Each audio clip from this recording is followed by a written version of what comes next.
Hello and welcome to a special free preview edition of the Vorthos Cast. I'm Jay Anelli. And I'm Chris Delano. And Jay, this is a preview for Assassin's Creed, which is really cool because I know that you're a big fan because about like a year and a half ago, you spent like an hour telling me everything there is to tell me about Assassin's Creed. You didn't mention a character's name, and now this character is our preview card. So spent a whole hour talking about these games, and this guy did not come up, but I need you to tell me who he is. So I actually requested this preview. I was one of the, I think, 2 creative text writers on the Assassin's Creed product, and it was so much fun. But also I knew there would be like a lot of previews out there. So I wanted to go with someone obscure and someone I liked. So I picked Arbaz Mir. He is from a game called Assassin's Creed India. So there's like these trilogy of games in like the mid 2010s. So like around 2014, 2015, 2016, that were these side-scrolling Assassin's Creed games. It was a big thing then for like these downloadable only games to have like to make side-scroller versions of your games. I think it all comes from like the success of a game called Mark of the Ninja. They were interesting. They weren't, they weren't breakout hits, but they were fun little experiments in the Assassin's Creed universe. And they had this sort of overarching meta narrative around objects that these different characters at different periods of time were going after. So Arbaz is a assassin from the early 19th century. So it's the early 1800s. And this is an era in Assassin's Creed where a lot of connectivity is happening between characters because the time frames are so similar. So everyone's related to everyone else in some kind of way. Arbaz from Assassin's Creed India is the father of Henry Green from Assassin's Creed Syndicate. And so this is sort of a little bit of a prequel to that. He's friends with Ethan Frye, who's the parent of the twins that are the stars of Assassin's Creed Syndicate. Cool. So let's talk about his card real quick, and then I'll talk about him a little more in a second. Yeah, I think so.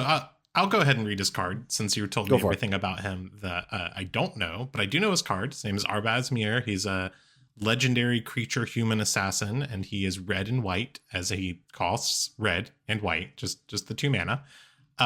He has, whenever Arbaz Mir or another non-token historic permanent enters the battlefield under your control, Arbaz Mir deals 1 damage to each opponent and you gain 1 life. Then has some flavor text that I think is, from what I know about the game series, pretty resonant. Until you have found a cause worth fighting for, you cannot know what you will sacrifice for it. And he's a 2/2. I just want to say, I think it's delightful that there is a historic sub-theme in this set, apparently. Yeah, I love historic. So this set it hit all the right notes for me because I love historic.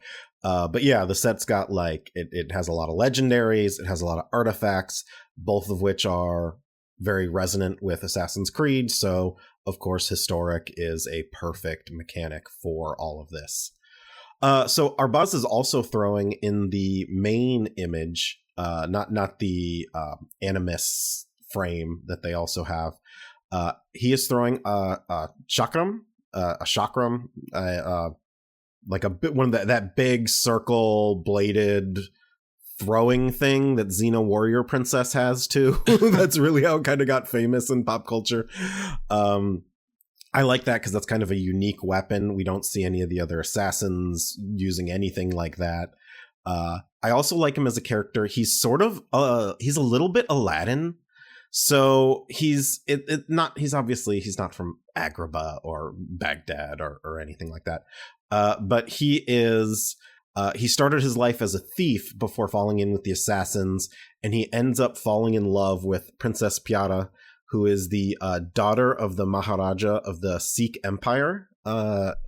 And he basically, your first mission with him is you think you're going into a palace for an assassination. And so you sneak your way in. But you realize very quickly he's going there for a very different kind of rendezvous with the princess, which I thought was just such a cute way of introducing his character.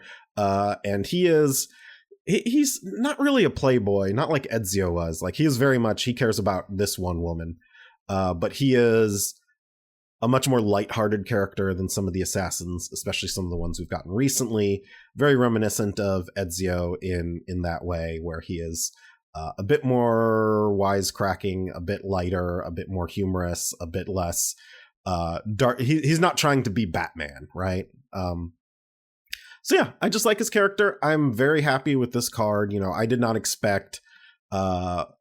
honestly, he's one of the most obscure protagonists from the Assassin's Creed games, because he's from this minor line of games, and he was a character created for that, but he's got like a whole comic book backstory too that they came out with, all called Assassin's Creed Brahmin.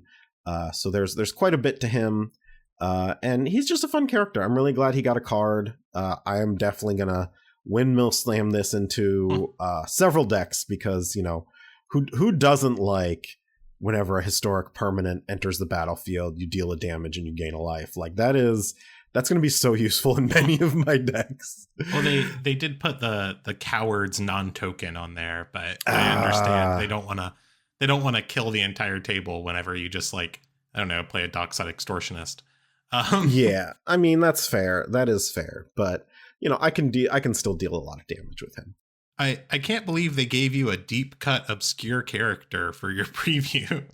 Oh my goodness. I know, right? Like, who? So if you are a Assassin's Creed fan listening to this, basically we are the podcast that does deep cuts in Magic. I am Magic's lore master.